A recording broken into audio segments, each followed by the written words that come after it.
ፍላጎት አይደለም፣ እጥረት አይደለም፣ ፕሬሸር አይደለም፣ ቴንሽን አይደለም፣ ስጋት አይደለም። እግዚአብሔር መልካም አምላክ ስለሆነ እርሱን ደስ የሚያሰኘው ነገር ሁሉ ምንድነው ማለት ነው? እግዚአብሔር ነገሮችን ሁሉ ያቀደው ያደረገው ከበጎ ፈቃዱ ወይም ከሱ ጉድ ፕሌዠር መሆኑን መረዳታችን ምን ያመጣል? እቅድ የለውም እግዚአብሔር። እንደሱ አይነት አምላክ አይደለም። ስለዚህ የእግዚአብሔር ፈቃድ ማለት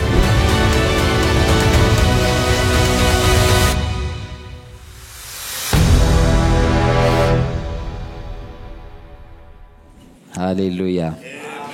ሁላችሁንም በጌታ በኢየሱስ ክርስቶስ ስም ሰላም እላችኋለሁ። በዓለም ዙሪያም ያላችሁ የክራይስት ሚሽን አገልግሎት ተከታታዮች ሁላችሁም ዛሬ እንደሁል ጊዜው ሰላም እላችኋለሁ። ጌታ መልካም ነው። ርቀት የማይገድበው የእግዚአብሔር ኃይልና ክብር ባለንበት ቦታ ሁሉ ያገኘናል። የቃሉ ፍች ብርሃን ደግሞ ሕይወታችን ይለውጠዋል። ጌታ ስሙ ይባረክ። ሃሌሉያ። ባለፈው ያው እያየን ያለነው ከዛ አንወጣም። ምክንያቱም በደንብ እግዚአብሔር የሰጠንን ጊዜ መጠቀም አለብን። ከኤፌሶን መጽሐፍ ከጥናታችን ጋር የሚሄድ እሁድ ደግሞ ያን ትምህርት ነው እየተካፈልን ያለነው። ምናልባት ካልተዘናጋን መልሳችሁ ሄዳችሁ የምታዳምጡት ከሆነ አትዘነጉትም። በህይወታችን ትልቅ ለውጥ የሚያመጣ እንደሆነ አምናለሁ። ባለፈው ዓለም ሳይፈጠር የሚል ተመልክተናል። ከቁጥር 4 ከምዕራፍ 1 ቁጥር 4 ዓለም ሳይፈጠር በፊቱ ቅዱሳንና ነውር የሌለን በፍቅር እንሆን ዘንድ በክርስቶስ መረጠን የሚለውን ዓለም ሳይፈጠር የሚለውን ነገር ተመልክተናል። ያን ስንመለከት የእግዚአብሔር ሐሳብ ምን እንደሆነ በዝርዝር ለማየት ሞክረናል። የእግዚአብሔር እቅድና ሐሳብ የማይሰናከለው የማይበላሽበትን ምክንያትም ለመረዳት ሞክረናል። ሰዎች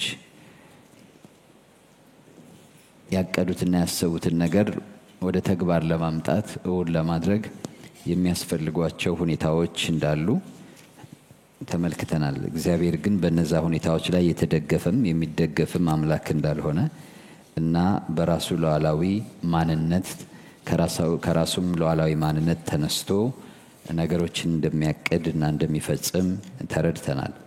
ዛሬ ከዛው ብዙ ሳንርቅ ቁጥር 5 ላይ በበጎ ፈቃዱ እንደወደደ በኢየሱስ ክርስቶስ ሥራ ለእርሱ ልጆች ልንሆን አስቀድሞ ወሰነን ከሚለው ክፍል ተነስተን እንቀጥላለን። ጌታ ስሙ የተባረከ ይሁን። ስለዚህ የዛሬው ርዕሴ የእግዚአብሔርን ፈቃድ መረዳት የሚል ነው። የእግዚአብሔርን ፈቃድ መረዳት። በእርግጥ ይሄ ቃል በጣም ሰፊ ቃል ነው። በየጊዜው ለዕለት ኑሯችንም እንጠቀምበታለን። ዛሬ የዕለት ኑሯችን የሚገዛ ሆኖ ግን ትልቁንና ገዘፍ ያለውን ነገር ነው የምንመለከተው። እዚህ ላይ የተጻፈው በበጎ ፈቃዱ እንደወደደ የሚለው ዘላለማዊ የሆነውን የእግዚአብሔርን በጎ ፈቃድ የማይለወጠውን የእግዚአብሔርን በጎ ፈቃድ ስለሆነ ከትልቁ የእግዚአብሔር በጎ ፈቃድ የሚመነጩ ናቸው ሌሎቹ ፈቃዶች። ዛሬ የት ልሂድ፣ ነገ ምን ላድርግ፣ ማንን ላግባ፣ ምን ልስራ፣ ምን ላገልግል የሚሉ የእግዚአብሔርን ፈቃድ ምን ጠይቅባቸው የህይወታችን ጉዳዮች በትልቁ የእግዚአብሔር ፈቃድ ማዕቀፍ ውስጥ ሊሆኑ የሚገባቸው ናቸው። ስለዚህ መጀመሪያ ትንንሾቹን የእግዚአብሔርን ፈቃዶች ለማወቅ ከመጣራችን በፊት ትልቁን የእግዚአብሔርን ፈቃድ ምን እንደሆነ መረዳት ያስፈልገናል። ይሄ በጣም አስፈላጊ ስለሆነ በጣም ብዙ አላቆያችሁም፣ ወደ ጸሎት እንሄዳለን። ፈጠን ብዬ ግን ለማየት እሞክራለሁ። በበጎ ፈቃዱ እንደወደደ በኢየሱስ ክርስቶስ ሥራ ለእርሱ ልጆች ልንሆን አስቀድሞ ወሰነን ይላል። ባለፈው የመለኮት ምርጫ የተከናወነው ዓለም ሳይፈጠር እንደሆነ ተመልክተናል እና በፍጥረት ኢንፍሉዌንስድ የሆነ አይደለም ምርጫው፣ ወይም ከፍጥረት የመነጨ አይደለም፣ ከሁኔታ የተነሳ አይደለም። ምክንያቱም ምርጫው የተከናወነው ዓለም ሳይፈጠር ስለሆነ የሚለውን ነገር እንደ ተመለከትን ታስታውሳላችሁ። ምርጫው ደግሞ የሆነው በክርስቶስ እንደሆነ አይተናል። በክርስቶስ እንደሆነ ስንል ምን ማለታችን ነው ብለናል? በክርስቶስ አማካኝነት ከርሱ የተነሳ በርሱ በኩል ማለት ነው ብለናል። ስለዚህ ምርጫው በእኔና በእናንተ ጉዳይ ላይ የተመሰረተ ሳይሆን እንዲያውም በግልጽ እንደሚናገረው በርሱ ስራ ልጆቹ ልንሆን አስቀድሞ ምን አለን ይላል?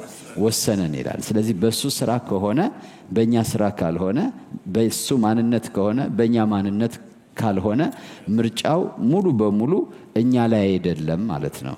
ምርጫው ሙሉ በሙሉ እኛ ላይ አይደለም፣ ወይም ከኛ የተነሳ የሚደረግ ነገር አይደለም። ለዛ ነው በክርስቶስ መረጠን የሚለው። እስኪ በክርስቶስ ተመርጫለሁ በሉ እስኪ። ድገሙትና ጮክ ብላችሁ። በክርስቶስ ከሆነ በእኔ አይደለም ማለት ነው። በእኔ ካልሆነ ደግሞ መነሻ የምርጫው መነሻ እኔ ካልሆንኩኝ ስራዬም አይደለም፣ ወደፊት የምሆነውንም ነገር አይደለም። አንዳንድ ጊዜ እንደዛ ብለን እናስባለን። አዎ መጽሐፍ ቅዱስ በእርግጥ በቀደመው ዕውቀቱ ይላል፣ ግን ያ ዘላለማዊ ዕውቀቱ አሁን ነገኔ ምን እንደምሆን ፖቴንሻሌን አይቶ ያደረገው ምርጫ አይደለም። ዓለም ሳይፈጠር የተከናወነ ምርጫ ነው አንደኛ። ሁለተኛ በክርስቶስ የሆነ ምርጫ ነው። ድገሙ እስኪ እንደገና። በክርስቶስ የሆነ ምርጫ ነው በሉ እስኪ። በሱ ስራ ከሆነ በእኔ ስራ ካልሆነ እኔ የመመረጫ መስፈርት የለኝም ማለት ነው። እኔን ከስራ ውጭ ካደረገ እግዚአብሔር እኔን የመረጠበት መስፈርት የኔ ስራ ካልሆነ በክርስቶስ ስራ ከሆነ የተመረጥኩት፣ ስለዚህ ምርጫው እኔ ላይ የተመሰረተ አይደለም። አንዳችን ከአንዳችን ከማበላለጥ ላይ የተመሰረተ አይደለም። ስለዚህ ይሄ ጉዳይ በተነሳ ቁጥር አከራካሪ ነው፣ መጨረሻም የሌለው ነው። ሊያሳርፈን የሚችለው ዓለም ሳይፈጠር የሚለው ነው። ከኛ ዓለም ውጭ የሆነ በእግዚአብሔር ዘላለማዊ ማንነት ውስጥ የተወሰነ ውሳኔ ነው። ማለት ቢዮንድ the dimension of creation ያለ ነገር ነው። ከኛ ከፍጥሯን ዳይሜንሽን ውጭ የሆነ ስለሆነ እንደ ሕፃን እናቦካዋለን እንጂ ልንረዳው አንችልም። አሁን ብናነሳው ብንጥለው መጨረሻውን ማግኘት አንችልም። ስለዚህ ማድረግ የምንችለው ቃሉ ያለንን ማመን ነው። በክርስቶስ ኢየሱስ ዓለም ሳይፈጠር በፊቱ ያለ ነቀፈና ያለ ነውር እንደሆን በክርስቶስ መርጦኛል። ክብር ለጌታ ይሁን። መመረጤ ከገባኝ ተመርጫለሁ ማለት ነው። በቃ ተመርጫለሁ ወይ አልተመረጥኩም ወይ ማለት የለብኝም። ግልጽ ነው አይደለ? ኦኬ። ጥያቄ ይነሳል። ታዲያ መዳናችሁን በመፍራትና በመንቀጥቀጥ ፈጽሙ። አዎ በመፍራት በመንቀጥቀጥ ፈጽሙ። ምንም የሚጋጭ ነገር የለውም። ክብር ለጌታ ይሁን። ስለዚህ ምርጫው በክርስቶስ ነው ብለናል። የእግዚአብሔር ምርጫ በማን ነው? በክርስቶስ ነው። በክርስቶስ ነው። በክርስቶስ ማለት በእርሱ አማካኝነት ከእርሱ የተነሳ በእርሱ በኩል የሆነ ማለት ነው። ከዚህ ሐሳብ ጋር ተያይዞ የምናገኘው የነገሮች ሁሉ ጥንስስ ከየት ነው የሚለውን ሐሳብ ነው።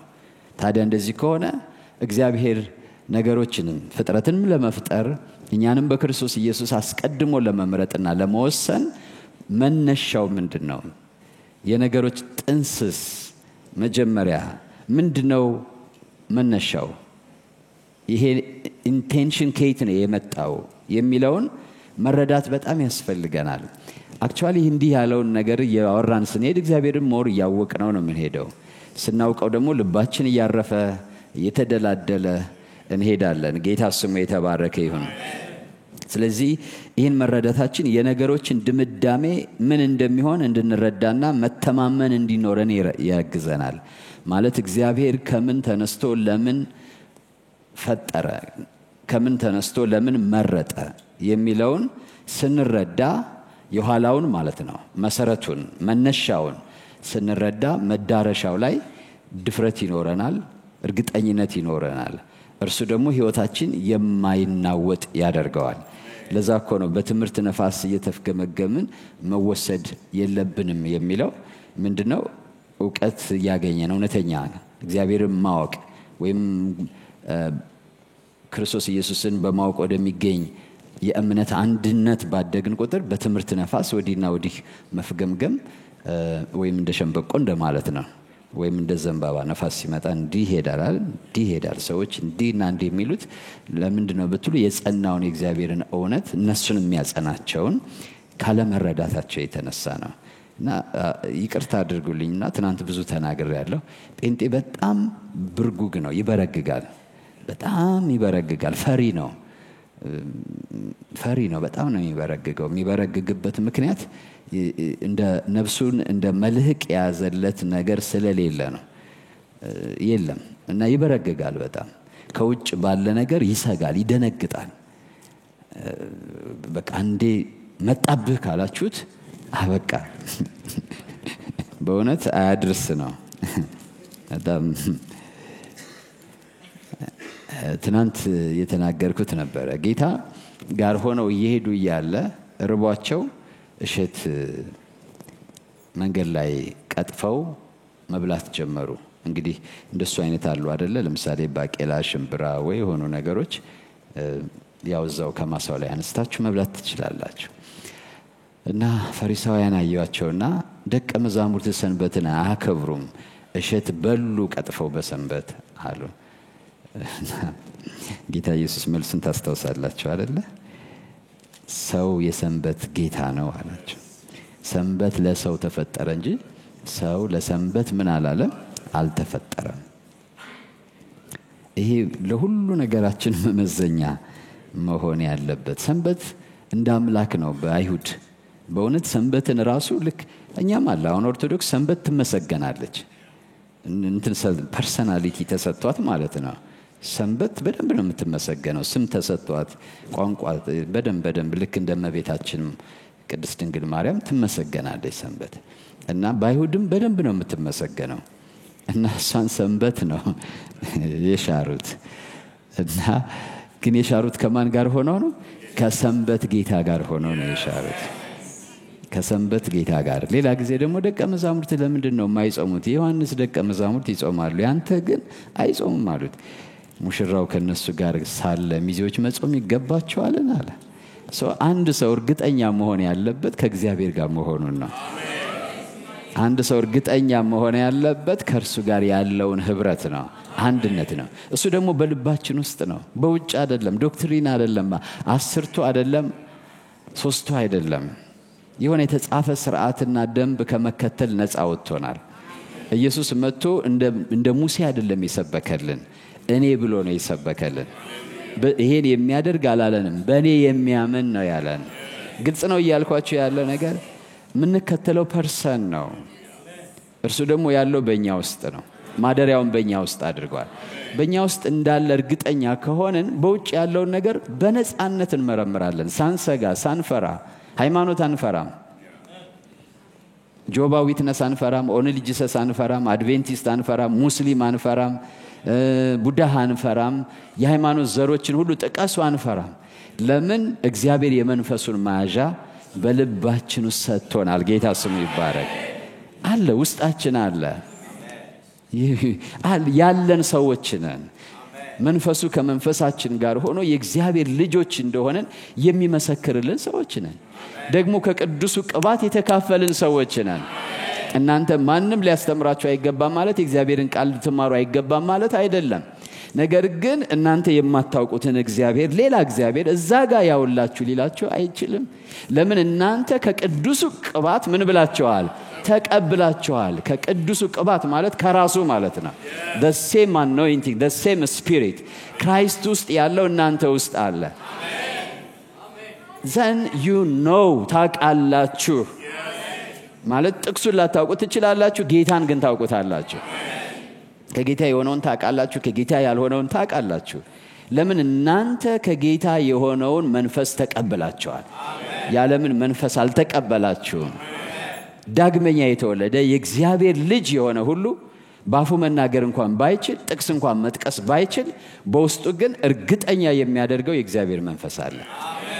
ያ የእግዚአብሔር መንፈስ የልጅነት መንፈስ ሆኖ በሱ ውስጥ ለዘላለም ተቀምጧል። ስለዚህ ደንጋጣ አይደለም።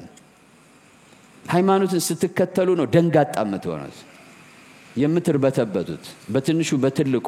ያኛው በዛ ሲጮህ ይሄኛው በዚህ ሲጮህ፣ አገልጋይ ሳይቀር አቋም የለውም። አቋም የለውም። አገልጋይ ራሱ የሚወዛወዘው እንደ ህዝቡ ነው።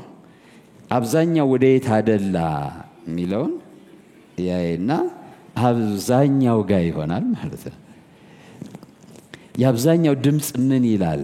ፖለቲከኛ ነው እንደዚህ መሆን ያለበት። ፖለቲከኛ ልክ ነው። ያለ ህዝብ ምን ያደርጋል? አማኝ ግን ያለ እግዚአብሔር ነው።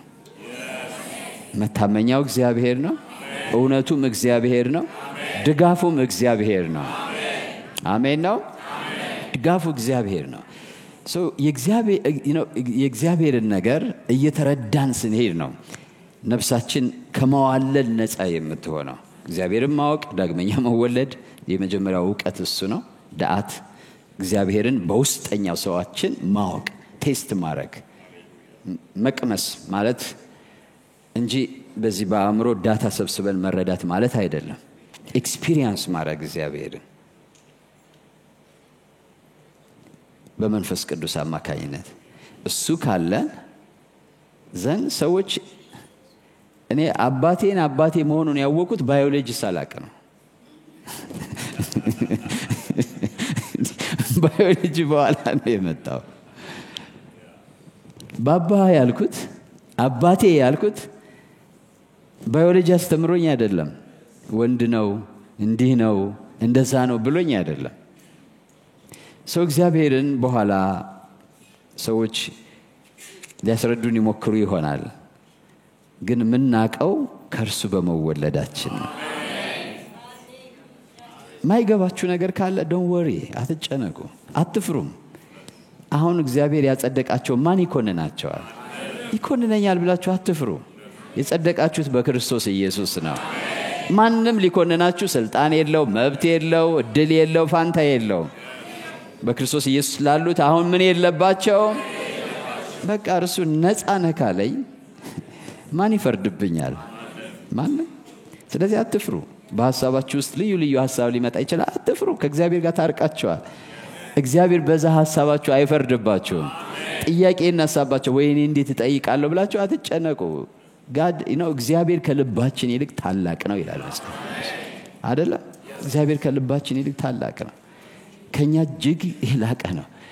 ከኛ ጋር ኮንቴስት የሚያደርግ አምላክ አይደለም እንዴ። እርሱ ትልቅ አምላክ ነው። እግዚአብሔር ስሙ ይባረክ። እኔ ስጸልይ ጌታ ሆይ ሰውነቴን ታውቃለህ፣ ስለዚህ ያንተን ብዬ ነው የምጸልየው። ድካሜን ታውቃለህ።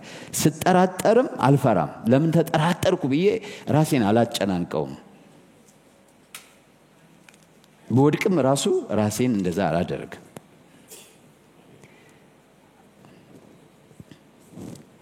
እየሰማችሁ ነው ወይ? ትልልቅ ከባድ ጥያቄዎች በአእምሯችሁ ሊመጡ ይችላል። ድሮ ሰይጣን ቶርቸር ያደርገኝ ነበረ።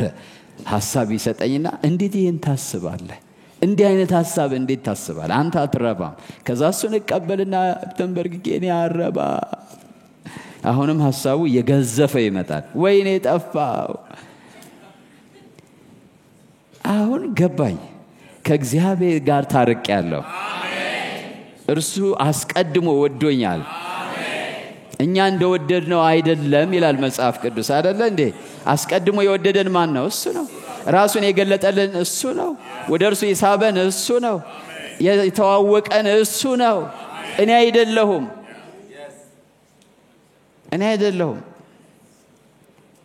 አብ ከሳበው በቀር የሚመጣ የለም አለ። እሱ ነው የሳበኝ ወደ ራሱ። እንዲያውም እየቆየው ስረዳው እንዴት እንደሳበኝ እየገባኝ መጥቷል። ለዛ ነው ምስክርነት ማበዛው። ስለዚህ እሱ ከሆነ የጀመረው እሱ ይጨርሰዋል። በህይወቴ የጀመረው ጥያቄዎች ሲመጡ ይረዳኛል ለምን ጥያቄ እንደተፈጠረብኝ። ጌታ ኢየሱስ እኮ ጴጥሮስን ተረድቶታል። ጴጥሮስ አንቺ ሴት አለ፣ አንቺ የምትይውን ይሄን ሰው አላቀውም ብቻ አይደለም ብሎ ይምልና ይገዘት ጀመረ ይላል። እና ኢየሱስ አዘነለት። አቤት ፍርሃት ማያረገብህ ነገር እኮ የለም። ፈርተ ነው እንጂ እኮ አንተ በእውነት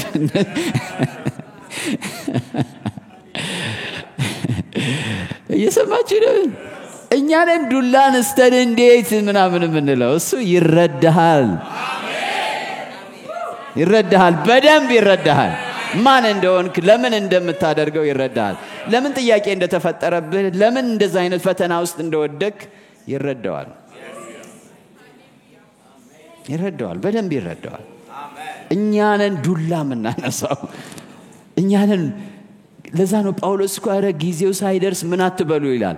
ማለት አጵሎስ እንዲህ ነው፣ ኬፋ እንዲህ ነው፣ ጳውሎስ እንዲህ ነው ብለው የራሳቸውን ሌላው ደግሞ እንዲህ ነው ብለው ሲጨርሱ ጊዜው ሳይደርስ በማንም ላይ ምን ማለት ነው? ያም ኮከብ ነው፣ ይሄም ርኩስ ነው፣ ያም ቅዱስ ነው አትበሉ ማለት ነው። አትበሉ፣ በቃ እሱን ለጌታ ተውት። በዚህ ዘመን በጣም ከሚገርመኝ ውስጥ ብዙ ሙሴዎች አሉ። ሙሴ ፈራጅ ነበረ ወንበር ላይ። በሙሴ ወንበር ላይ ፈሪሳውያን ተቀምጠዋል ይላል እና ማን እንደሚገባ ማን እንደማይገባ እርግጠኛ የሆኑ ሰዎች ማለት ነው። ደግሞ ሰማይ ብዙ ሰርፕራይዝ ይኖረናል። በጣም ብዙ ሰርፕራይዝ ይኖረናል።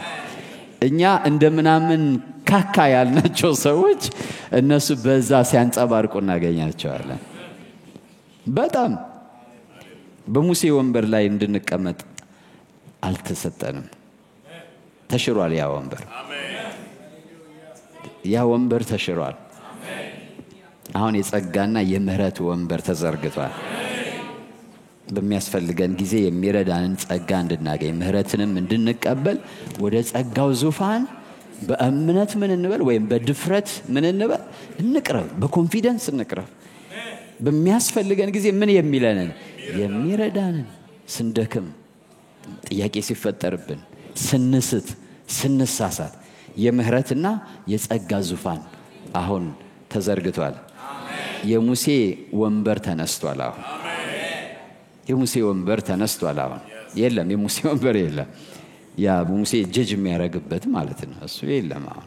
አሁን ያለ የጸጋና የምህረት ዙፋን ነው።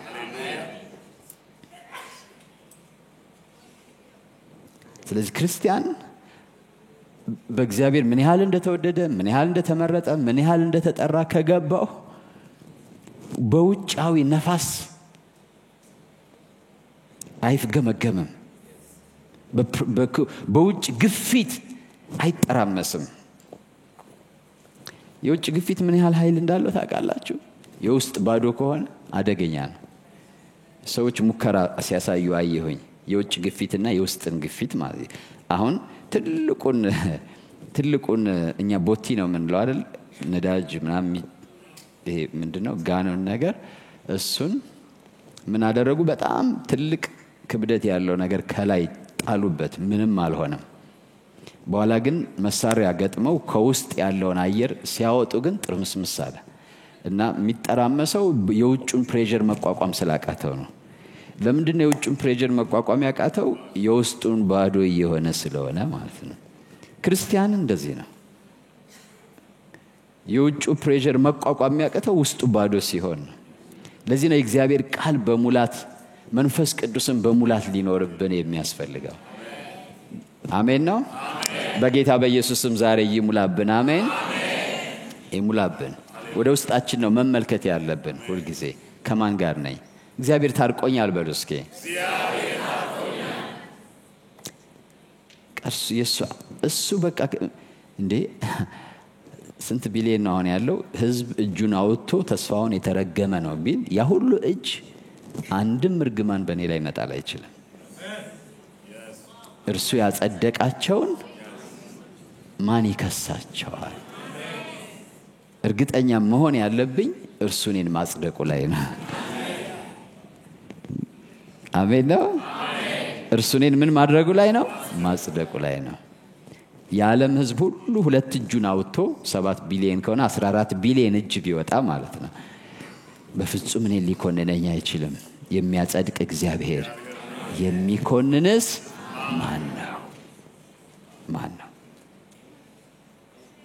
ማን ነው? ክብር ለጌታ ይሁን። የእግዚአብሔርን ፈቃድ መረዳት። የእግዚአብሔር ፈቃድ ምንጩ ከየት ነው የመጣው የሚለውን ጀምሬ ነው ወደዚህ ያመጣዋችሁ። ምንጩ የመጣው ከየት ነው የሚለውን ስናቅ መዳረሻው ላይ እርግጠኝነት ይኖረናል። መዳረሻውን አንሰጋም። አሹራንስ ይኖረናል። ክብር ለጌታ ይሁን። ስለዚህ ይሄን ቁጥር 5ን በበጎ ፈቃዱ የሚለውን ቃል በጣም ስለምወደው ለምን አንድ ቀን እንደዚህ የበራልኝ ቀን ጌታን በጣም ያመሰግንኩበት ስለሆነ እሱን ነው ማካፈላችሁ። ስለዚህ ጥንስሱ የት ነው? ይህን መረዳታችን የነገሮችን ድምዳሜ ምን እንደሚሆን እንድንረዳና መተማመን እንዲኖረን ያደርገናል፣ እንዳንዋዥቅ ያደርገናል። የዕለት ኑሯችን ከዚህ ጋር ስናስተሳስረውና መስመር ስናስይዘው ስለ ፍጻሜያችን ጠንካራ መታመንና እርግጠኝነት ይሰጠናል። የዕለት ኑሯችንን ይሄ በጎ ፈቃድ ከሚባለው የእግዚአብሔር ፈቃድ ጋር ስናጣምረው ስናስተሳስረው የየዕለት ኑሯችን ላይ ጠንካራ የሆነ መታመንና ድፍረት ያለን ሰዎች ያደርገናል። ራሳችን ቅድም እንዳልኩት ቶሎ ቶሎ የማንኮነን በትንሹ ነገር የማንሰናከል እንሆናለን። እግዚአብሔር አስቀድሞ ማለትም እኛን ከመፍጠሩ በፊት ለምን እንደሚፈጥረን ዓላማ አስቀምጧል። እዚህ ላይ የምናየው ያስቀምጠውን ዓላማ ነው። ደጋግሞ በትኖ የሚያሳየን እኛን ከመፍጠሩ በፊት እንደ ፈጣሪ እንደ ሰሪ ለሚሰራው ስራ ምክንያት አስቀምጧል። ለምንድን ነው የምሰራው? ለምንድን ነው የምፈጥረው ብሎ እግዚአብሔር ምክንያት ነበረው፣ ምክንያት አስቀምጧል። የዚህ ዓላማው መነሻ ምንድነው? ያን ምክንያት ብዙ ጊዜ በዚህ ሃየር ላይፍም እዚህም ተነጋግረናል። መነሻ አለ። የሰው ልጅ አንድ ነገር ለማግባት አሁን ስንነሳ እውነት ለመናገር እኛ ኢቭን እግዚአብሔር የምንከተለው ስለሚያስፈልገን ነው አይደለ? እንወድሃለን እንለዋለን። የምንወደው ስለሚያስፈልገን ነው። መገበዝ የለብንም። ከዚህ ነው የሚጀምረው እንግዲህ እውነተኛነት ከዚህ ነው የሚጀምረው። የሆነ ግብዝ መሆን አያስፈልግም። አንተ ምንም አልፈልግም ካንተ፣ እኔ ብዙ ነው የምፈልገው ከሱ። እንደውም አይ ዶንት ኖ ያለሱ መኖርም አልችልም። እና የሌለ ጸሎት አትጸልዩ፣ እግዚአብሔር ይታዘባቸዋል። የት ሄዳችሁ ልትኖሩ ነው? መሬቱ የሱ፣ የምትነፍሱት የሱ፣ ሁሉ ነገር የሱ ነውና እንደው ምንም አያስፈልገኝም። በጣም ይሄ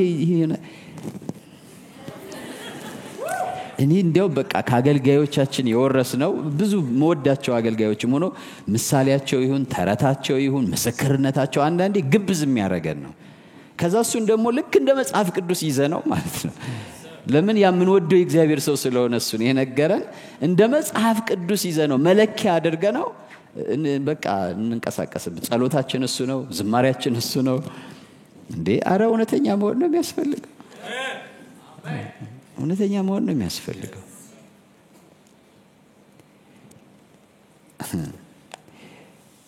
ያስፈልገናል እሱ። ያለኔ አንዳች ልታደርጉ አትችሉም፣ በራሳችሁ ሕይወት የላችሁም። ቅርንጫፍ በራሱ ምንም ሊያደርግ እንደማይችል ሕይወትም እንደሌለው እናንተም በራሳችሁ ምንም ልታደርጉ አትችሉም፣ ሕይወትም የላችሁም። ያስፈልገኛል እግዚአብሔር ለመቀመጤም ለመነሳቴም ለመብላቴም ለመጠጣቴም ለመውጣቴም ለመግባቴም ለወደፊቱም ለአሁኑም ለስጋዊውም ለመንፈሳዊውም እግዚአብሔር ያስፈልገኛል። እግዚአብሔር ያስፈልገኛል። አስፈላጊዬ ነው። ያስፈልገኛል። እንዲያውም ያልገባን ምን ያህል እንደሚያስፈልገን ነው ያልገባን። በጣም ነው የሚያስፈልገን። እና እንዲያው ምንም እኔ ጌታ ሆይ ገንዘብ ፈልጌ አይደለም፣ ክብር ፈልጌ አይደለም፣ ክብርም እፈልጋለሁ። መዋረድን አልፈልግም። የናንተን አላቅም። እኔ ግን ውርደት አልፈልግም።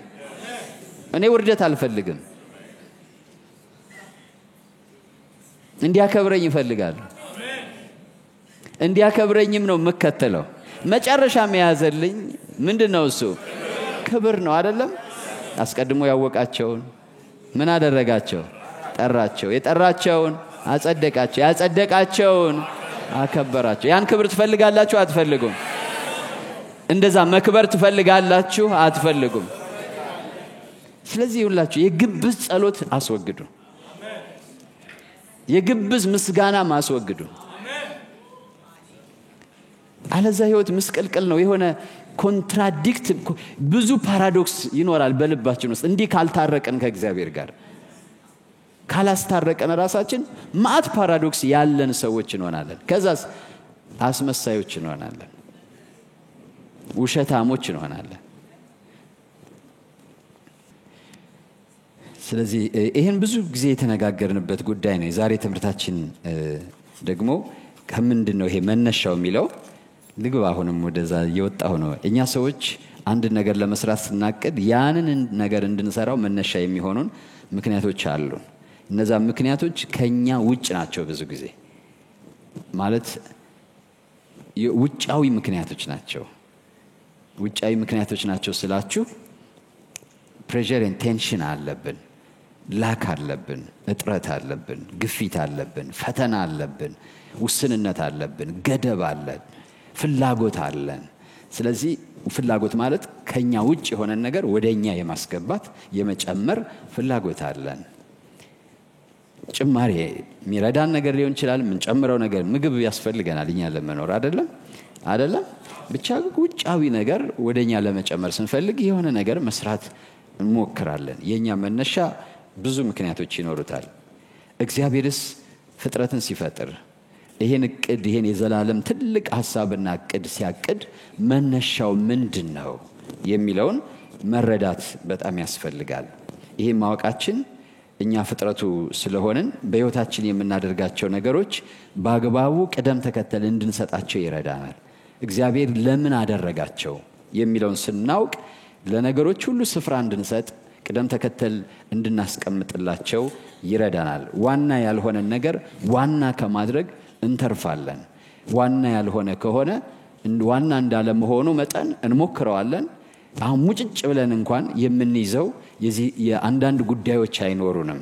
እኔ ብዙ ጊዜ ስናገር ኢቭን እንደዚህ አይነቱ ሴታፕ እንኳን ሙጭጭ ብለን የምንይዘው ነገር አይደለም።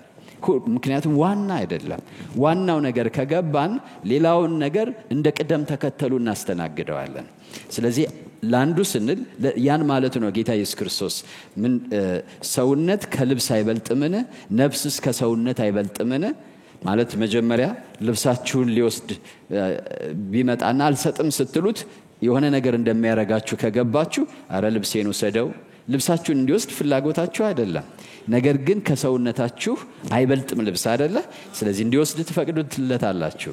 መጨረሻ ደግሞ ስጋችሁን ሊገድል ቢፈልግ አይ አንተ የምትለውን አደርጋለሁ ስጋዬን ከምትገድል አትሉም። ለምን? ነፍሳችሁ ደግሞ ከስጋችሁ ምን ትላለች? ትበልጣለች። ስለዚህ አሁንም ስጋችሁን ለሞት አሳልፋችሁ ልትሰጡ ትችላላችሁ። ይሄ ቅደም ተከተልን ማወቅ ነው። የእግዚአብሔርን ሐሳብ መረዳት የሚያመጣው ነገር ነው። ልክ እንደዚሁ የእግዚአብሔርን በጎ ፈቃድ የእግዚአብሔርን ዋና ፈቃድ መረዳታችን ለነገሮች ሁሉ እንደዚህ አይነት ቅደም ተከተል እንድንሰጣቸው ይረዳናል። ጌታ ስሙ የተባረከ ይሁን። ይሄም ከእግዚአብሔር ጋርና እርስ በርሳችን ያለንን ግንኙነት መስመር ያስይዝልናል ማለት ነው። እግዚአብሔር ስሙ ይባረክ። ስለዚህ ቁጥር 5 ላይ በበጎ ፈቃዱ እንደወደደ። በጎ ፈቃድ የሚለው ቃል ምን እንደሆነ ትንሽ ላሳያችሁ። በአዲስ ኪዳን የተለያዩ ክፍሎች የተገለጸ ነው ይሄ በጎ ፈቃድ የሚለው። በጎ ፈቃድ ፊልጵስዩስ ምዕራፍ 2 ቁጥር 13 ላይ ስለ በጎ ፈቃዱ መፈለግንና ማድረግን በእናንተ የሚሰራ እግዚአብሔር ነውና ይላል። ስለ በጎ ፈቃዱ ክብር ለጌታ ይሁን። አንድ የእግዚአብሔር ምን አለ ማለት ነው? በጎ ፈቃድ አለ። ስለዛ በጎ ፈቃዱ በእናንተ ውስጥ መፈለግንና ማድረግን ይሰራል ይላል። ስለ በጎ ፈቃዱ የሉቃስ ወንጌል ምዕራፍ 2 ቁጥር 14 ላይ በተለይ እንግሊዘኛውንም ብታነቡ መልካም ነው። ክብር ለእግዚአብሔር በአርያም ይሁን ሰላምን በምድር ለሰውም በጎ ፈቃድ አሉ ይላል። በጎ ፈቃድ የሚል አለ እዚህ ላይ። ይሄ በጎ ፈቃድ የሚለው ቃል ምን ማለት ነው? መልካም ደስታ ወይም ደግሞ ደግ ፍላጎት ማለት ነው። ደግ ፍላጎት ምን ማለት ነው? ይሄ ደግ ፍላጎት የሰዎች ፍላጎት፣ የፍጥረት ፍላጎት ራስ ተኮር ራስ ማዕከል ያደረገ ሊሆን ይችላል፣ ወይም ደግሞ ተንኮልም ያለበት ሊሆን ይችላል። ግን ይሄ በጎ ፈቃድ የሚለው ግን ምን ማለት ነው? መልካም ደስታ ማለት ነው። ወይም ደስታ ፕሌዠር ማለት ነው። ወይም ደግሞ ደግ ፍላጎት መልካም ፍላጎት ተብሎ ሊተረጎም የሚችል ቃል ነው። ከኦሪጂናል ቃሉን ስትወስዱት የእግዚአብሔር ፈቃድ የውስጣዊ ቸርነቱና ፍቅሩ መገለጫ ነው። የእግዚአብሔር ፈቃድ በሉ እስኪ ሁላችሁም የውስጣዊ ማንነቱ መገለጫ ነው። እግዚአብሔር ፍቅር ነው ይላል የእግዚአብሔር ቃል አይደለ? አንደኛ ዮሐንስ ምዕራፍ 4 ቁጥር 8 ላይ እግዚአብሔር ምንድነው? ፍቅር ነው። እግዚአብሔር ምንድነው? ቸር ነው። ስለዚህ የእግዚአብሔር ፈቃድ ማለት የእግዚአብሔር ፕሌዠር ማለት ነው። ያውን ፈቃድ የሚለው እዚህ ላይ ይሁን አይሁን ከሚለው የቀደመ ነው። ከዛ በኋላ ነው እግዚአብሔር ይሁን የሚለው። ስለዚህ ይሄ ፈቃድ የሚለውን ደስታም ብለን መውሰድ እንችላለን። የእግዚአብሔር ደስታ እንበለው ለዚህ ላሆኑ እንዲገባን። የእግዚአብሔር ምን አልኩኝ? ደስታ። እሱ ፈቃዱ ነው። ጌታ ስሙ ይባረክ። ስለዚህ የእግዚአብሔር ፕሌዠር የሚመነጨው ከማንነቱ ነው። ከማንነቱ ነው የሚመነጨው። ማንነቱ ደግሞ የውስጥ እኔነቱ ማንነቱ ደግሞ ተፈጥሮ አንልም ፍጡር ስላልሆነ ማንነቱ ደግሞ ፍቅር ነው፣ በጎ ነው፣ ቸር ነው። ያው ሌሎችን መዘርዘር ትችላላችሁ። ስለዚህ እግዚአብሔር በጎ ፈቃድ የሚባለው ይሄ በጎ የሚለው ቃል የተጨመረበት ምክንያቱ ምንድነው? እግዚአብሔር መልካም አምላክ ስለሆነ እርሱን ደስ የሚያሰኘው ነገር ሁሉ ምንድነው ማለት ነው? መልካም ነው ማለት ነው። ክብር ለጌታ ይሁን። አግኝታችሁኛል እያልኩ ያለሁት የእግዚአብሔር ፈቃድ የውስጣዊ ቸርነቱና ፍቅሩ መገለጫ ነው። የእግዚአብሔር ፈቃድ የውስጣዊ ቸርነቱና ፍቅሩ መገለጫ ነው። ስለዚህ በበጎ ፈቃዱ እንደወደደ የሚለው አማርኛው በበጎ ፈቃዱ እንደወደደ እንደውዱ ማለት ነው። እሱ የሚወደው ነገር ማለት ነው። ያ የሚወደው ነገር ደግሞ የመነጨው ከምኑ ነው? ከበጎነቱ ነው የመነጨው። ክብር ለጌታ ይሁን። እግዚአብሔር ደስ የሚያሰኘው ነገር ከፍቅሩ ነው የመነጨው። ለዛ ነው ወደ ፍቅሩ ልጅ መንግስት ምን አደረገን ይላል? አፈለሰን ይላል። ጌታ ስሙ የተባረከ ይሁን። መንግስቱ ራሱ የምን መንግስት ነው? ከፍቅር የተነሳ ኮንስቲቲዩት የተደረገ መንግስት ነው። It's all about his love. መንግስቱ በአጠቃላይ የፍቅሩ መገለጫ ነው ያ መንግስት። ክብር ለጌታ ይሁን።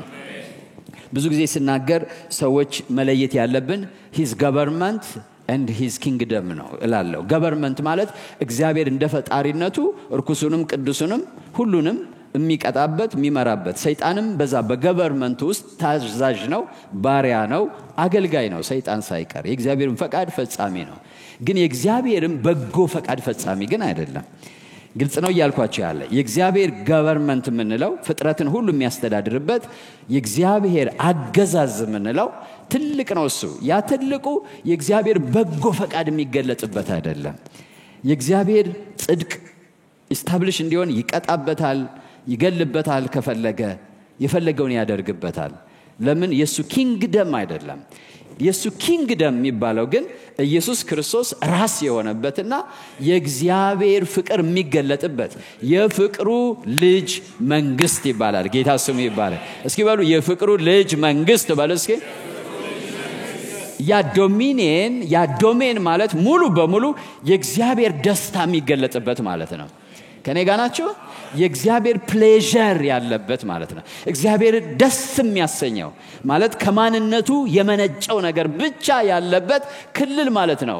የእግዚአብሔር ያ የልጁ የፍቅሩ ልጅ መንግስት የተባለው እኛ የፈለስንበት ዳግመኛ ካልተወለድክ ወደ እግዚአብሔር መንግስት ምን አትበል አትገባም የተባልንበት ያ የእግዚአብሔር መንግስት የተባለችው ያቺ ዶሜን የእግዚአብሔር ፍጹም ፈቃድ የእግዚአብሔር ጉድ ፕሌዠር የሚገለጥበት መንግስት ነው። ክብር ለጌታ ይሁን። ያ ማለት ግን አሁን ሙስሊሙን፣ ኦርቶዶክሱን፣ ማያምነውን፣ ካዲውን፣ ሌባውን፣ ውሸታሙን፣ ሰይጣንን እግዚአብሔር አይመራም ከቁጥጥር ውጭ ነው ወይ ከእግዚአብሔር ብትሉ ከቁጥጥር ውጭ አይደለም። they are under his government። እግዚአብሔር በቁጥጥር ስር አድርጓቸዋል። እሱ ነው የሚመራቸው። እንደ ማንነታቸው ይመራቸዋል። ጸሎትም ብዙ ጊዜ ተናግሬያለሁ። እግዚአብሔር የማያምነውን ሰው ጸሎት ይሰማል ወይ? ይሰማል። ለክፎቹ እግዚአብሔር ጸሎታቸውን ይሰማል። በምኑ? ሁለት መንግስት ነው። እኛ በኢየሱስ ስም ስንጸልይ የተወደደው ልጁን መንግስት ፕሪቪሌጅ ነው የምንጠይቀው። የእግዚአብሔርን በጎ ፍጹም የሆነ ፈቃድ ነው የምንጠይቀው። እርሱ ደግሞ በማን በኩል ነው ያለው? በልጁ በኢየሱስ ክርስቶስ በኩል ነው ያለው።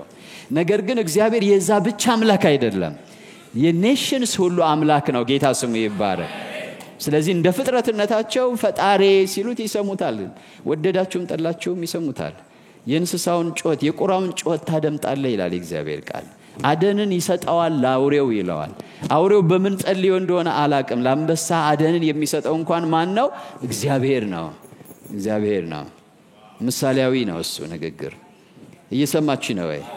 ስለዚህ እግዚአብሔር ልክ ነው ጥሩ ስም ነው የኛ እግዚአብሔር ማለት የኔሽንስ ሁሉ አምላክ ማለት ነው ግን መጽሐፍ ቅዱስ ላይ የጳውሎስን ጸሎት ስታዩ የጌታችን የኢየሱስ ክርስቶስ አምላክና አባት ሲባል ግን የፍቅሩ ልጅ መንግስት ላይ የሚደረግ ጸሎት ነው በኢየሱስ ስም ብቻ የምናገኘው ጸሎት አለ ክብር ለጌታ ይሁን እስኪ በሉ በኢየሱስ ስም በሉ እስኪ የሚደመጥ ጸሎት በሉ እስኪ በፍቅሩ ልጅ መንግስት ውስጥ ያለ ሀብት የሚገኝበት ነው በኢየሱስ ስም በሉ እስኪ ክብር ለጌታ ይሁን እርሱ የበጎ ፈቃዱ ማለት ከእግዚአብሔር good pleasure perfect የሆነው የሱ ዊል በጎ የሆነው የሱ ፈቃድ ፍጹም የሆነው በሱ ፈቃድ ደስ የሚያሰኘው የሱ ፈቃድ ያለው በኢየሱስ ስም ሲጸለይ ነው ክብር ለጌታ ይሁን አሜን እርሱ ደግሞ በማን ስራ ያለቀ ነው በጌታ በኢየሱስ ክርስቶስ ስራ በእርሱ ስራ የሱ ልጆች ልንሆን አስቀድሞ ምን አለን ይላል ወሰነን በእርሱ ስራ ከኔ ጋር ናችሁ ግን ከኔ ጋር ናችሁ ወይ ስለዚህ ይሄ በጎ ፈቃድ የሚባለው ልክ ሮሜ ምዕራፍ 12 ላይ ያለው ማለት ነው ሮሜ ምዕራፍ 12 ላይ የእግዚአብሔር ፈቃድ እስኪ በሉ የእግዚአብሔር ፈቃድ በሉ እስኪ ወይም የእግዚአብሔር ደስታ እንደማለት ነው ከዛ አለው የሚያደርገው የእግዚአብሔር ደስታውን ነው አይደለ የእግዚአብሔር ፈቃድ እርሱም በጎና ደስ የሚያሰይ ፍጹም እስኪ በሉ በጎ ደስ የሚያሰይ ፍጹም የማን ደስታ ነው ይሄ የእግዚአብሔር ደስታ ነው ስለዚህ የተፈጠርነው እንዴት ነው ብትሉ according to his good pleasure እንደሱ በጎ ፈቃድ ነው የተፈጠርነው ክብር ለጌታ ይሁን በበጎ ፈቃዱ እንደወደደ በኢየሱስ ክርስቶስ ስራ ለእርሱ ልጆች ልንሆን አስቀድሞ ምን አለን ይላል ወሰነን ስለዚህ መነሻው ጥንስሱ የማን ፈቃድ ነው የእግዚአብሔር በጎ ፈቃድ ነው የእግዚአብሔር ፕሌዠር ነው ምን ማለት ነው in his intention በርሱ ኢንቴንሽን ውስጥ በርሱ ፕላንና ፐርፐዝ ውስጥ ተንኮል የለም ማለት ነው ክፋት የለም ማለት ነው መጥፎ ፍጻሜ የለም ማለት ነው መነሻው ከምን የተነሳ ነው ከበጎ ፈቃዱ የተነሳ ነው ከርሱ ውስጠኛ ማንነት ከቸርና ፍቅር ከሆነ ማንነቱ ተነስቶ የታቀደ እቅድ ነው አሁን ድሮን እያመረትን ነው ሌላ ሀገር ኒውክሌር እያመረተ ነው ይሄ ሁሉ ከበጎ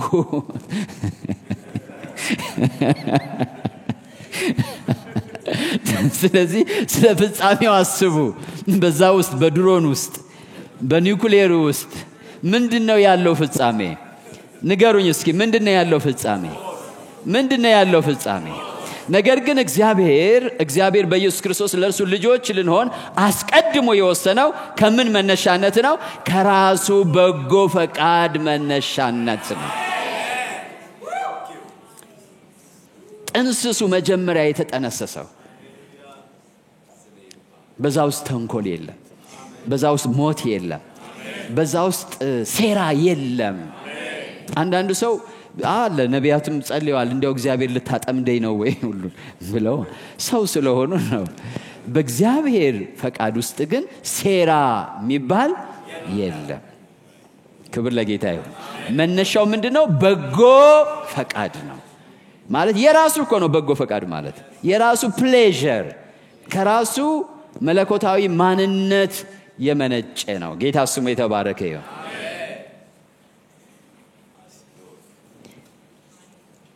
የሚያደርጋቸው ነገሮች ሁሉ የዘፈቀደ ወይም ተንኮል ያለባቸው አይደሉም ነገር ግን ፍጹም ከሆነ ራሱን ከቻለ ማንነቱ የሚፈሱ ናቸው ማለት ፍጹም ከሆነ ራሱን ከቻለ ስል ምን ማለት ነው እኔ ነኝ አለ I am what I am ያን የመጽሐፍ ቅዱስ አዋቂዎች ሲናገሩ I am the self existing one ማለት ነው ለመኖሬ ምንም ነገር የማያስፈልገኝ ማለት ነው ለመኖሬ ምንም ነገር የማያስፈልገኝ ማለት ነው እግዚአብሔር እኔ ሲል ይሄ እኔ የሚለው ቃል ለመኖሬ ሌላ ማንነት የማያስፈልገኝ ማለት ነው እየሰማችሁ ነው እግዚአብሔር ለመኖሩ ሌላ አያስፈልገው ለደስታው ሌላ አያስፈልገው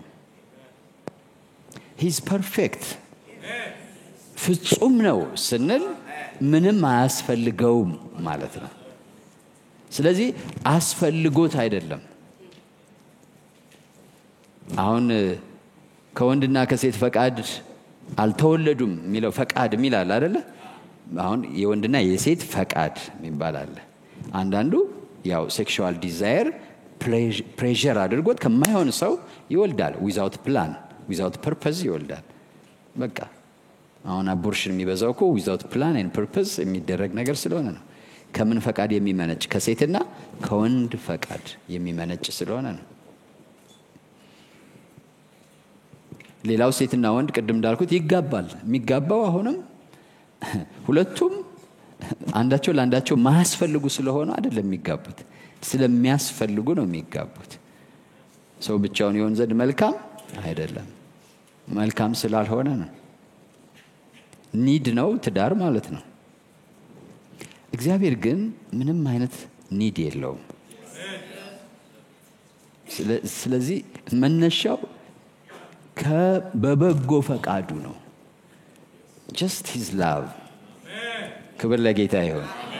ፍላጎት አይደለም፣ እጥረት አይደለም፣ ፕሬዠር አይደለም፣ ቴንሽን አይደለም፣ ስጋት አይደለም፣ ወይም ፍላጎት አይደለም። ፍላጎት ስላችሁ ጎዶሎ ኖሮት ጎዶሎን ለመሙላት አይደለም። ስለዚህ አጎልበታለሁ ብለን መስጋት የለብንም ማለት ነው። ለመጨመርም መፍጨርጨር የለብንም ማለት ነው። ክብር ለጌታ ይሁን። አሜን ነው። ይዋጠናል። እሺ የሚያደርጋቸው ነገሮች ሁሉ ከዚህ የመነጩ ናቸው። ፍጹም ከሆነ ራሱን ከቻለ ማንነቱ የመነጩ ናቸው። የእግዚአብሔር ፈቃድ ሉዓላዊ ነው።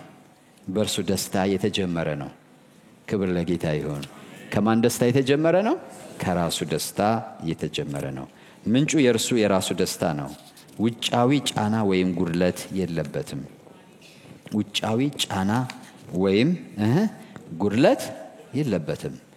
የእግዚአብሔር ፈቃድ እግዚአብሔር የሚደሰትበት ነገር ለኛ ማለት ነው በጎ ደስ የሚያሰኝና ፍጹም ነው። እንግዲህ ከዚህ ነው ሌላውን ምንነሳው የየለት ኑሯችን ማለት ነው። ይሄ ማለት እግዚአብሔር ይሁን ያለው ሁሉ የሆነው ከእርሱ ቅን፣ ቸር፣ በጎ የሆነ ማንነት በመነጨ ነው።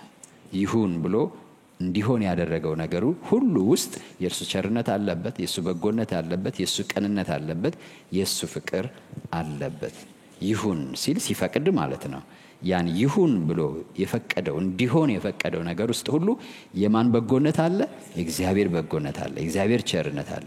ለዛ እኮ ነው አንዳንድ መዝሙሮች አንተ የፈጠርካቸውን ፍጥረታትን ሳይ የሚል። ለምን? በፍጥረታቶቹ ሰው ካነካካቸው በቀር ሁልጊዜም ወይም ክፋት ወደ ዓለም ከመግባቱ የተነሳ ካልሆነ በቀር እሱ ምክንያቱም እንስሳትንም እጽዋትንም አፌክት አድርጓል፣ ሾህና አሜኬላ አብቅሏል አይደል የሰው ክፋት።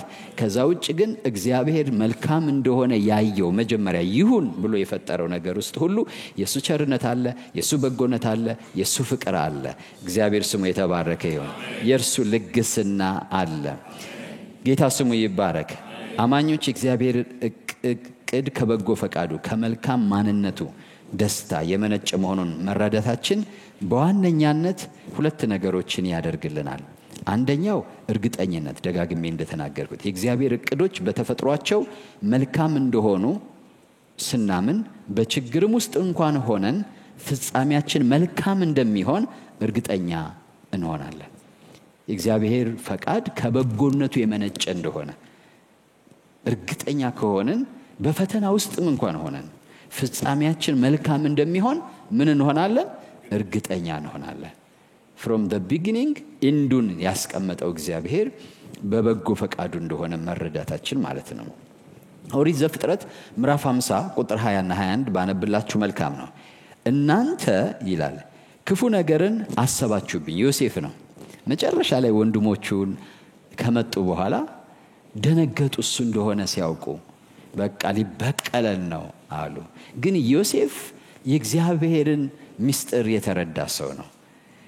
አንዳንድ ጊዜ እርስ በርሳችን ያለን ግንኙነት የሚያሳየን እግዚአብሔርን በምን ያህል ደረጃ ተረድተነዋል የሚለው ነው። ቅድም እንዳልኳችሁ እኮ ነው ጌታ ኢየሱስ በጴጥሮስ ያልፈረደው የተረዳበት ያወቀበት ማወቅ ስላለ ነው። እኛ እርስ በርሳችን ምን ጨካከነው ያወቅነውና የተረዳነው by the way it's a mirror። እኔ ለወንድሜ የማሳየው ነገር እኔ ለራሴ የተረዳሁት ነገር ነው። እየሰማችሁ ነው? ተኮንኜ በጓዳዬ ያለኩ ሰው እድሉስ ሳገኝ በመድረክ ላይ ምንድነው ማድረግ መጀመሪያው? መኮንን ነው መጀመሪያው። በራሴ ላይ ፈርጄ ራሴን ጭቃ ያደረኩ ሰው እድሉን ሳገኝ ያን ፍርድ ነው አናውንስ ማደርገው። ስለዚህ ነጸብራቅ ነው የመረዳታችን ነጸብራቅ ነው። ይሄ ዮሴፍ የሚገርም ነው። ዮሴፍ በጣም የሚገርም ነው። እንደዛ ሲደነግጡና ሲርበተበቱ ወየው ጠፋን ብለው በቃ ሊበቀል ያረጉት ሁሉ ትዝ ብሏቸው ማለት ነው። እሱ ያን መንገድ ሁሉ ያለፈው ግን ለምን እንደሆነ እናንተ ክፉ ነገር አሰባችሁብኝ፣ እግዚአብሔር ግን ዛሬን አይቷል ነው የሚለው። ዛሬ እንደሆነው ብዙ ሕዝብ እንዲያድን ለማድረግ ለመልካም አሰበው። የእናንተ ሐሳብ መሰላችሁ፣ ግን የማን ሐሳብ ነበረ? እግዚአብሔር። እንዲህ መንገዱ ጥሩ ነበር ወይ? አልነበረም። ጉድጓድ ውስጥ መጣል፣ ከዛ በኋላ እንደገና ወጥቶ ደግሞ መሸጥ፣ ከዛ ሄዶ እስር ቤት መግባት፣ ብዙ ፕሮሰስ ነው። ብዙ አመታት እኮ ነው። መልካም መንገዶች አልነበሩም። ነገር ግን ዮሴፍ ግን የእግዚአብሔር ማንነትና ዓላማውና ዕቅዱ የገባው ሰው መሆኑን በጉዞዎቹ ትረዳላችሁ። ተስፋ ማይቆርጥ ሰው፣ ግራ ማይጋባ ሰው እንደሆነ። ምክንያቱም ሰው ተስፋ ከቆረጠ አበቃልኝ እንዴ ብሎ ራሱን ይሸጣል እኮ። ለጲጦፋራ ሚስት እኮ ራሱን ያልሸጠው ተስፋ ያለው ሰው ስለነበረ ነው። በጌታ በኢየሱስ ስም ይሆነልን እንደዛ። እነዛ ሁሉ መንገዶቹ ጠማማ ቢሆኑበትም ሸካራ ቢሆኑበትም ግን የእግዚአብሔር ፈቃድ በጎ ፍጹም ደስ የሚያሰኝ እንደሆነ የገባው ሰው ነበር ማለት ነው። ቁጥር 21 ላይ አሁንም አትፍሩ፣ እኔ እናንተንና ልጆቻችሁን እመግባቸዋለሁ፣ አጽናናቸውም፣ ደስ አሰኛቸው። ምን እላቸዋለሁ? እመግባቸዋለሁ። እግዚአብሔር ይሄን መንገድ የቀየሰው እናንተን ምን ለማድረግ ነው? ለመመገብ፣ ለማዳን ነው፣ ለበጎ ነው እግዚአብሔር። ምክንያቱም በሱ ውስጥ evil intention የለም። ክብር ለጌታ ይሁን። በርሱ ውስጥ ባለስኬ መጥፎ ፍላጎት የለም። ባለስኬ የለም። የተደበቀ ስውር ፍላጎት የለም። እዛ ጋር ላጥምደው የሚል የለም፣ ልጣለው የሚል የለም።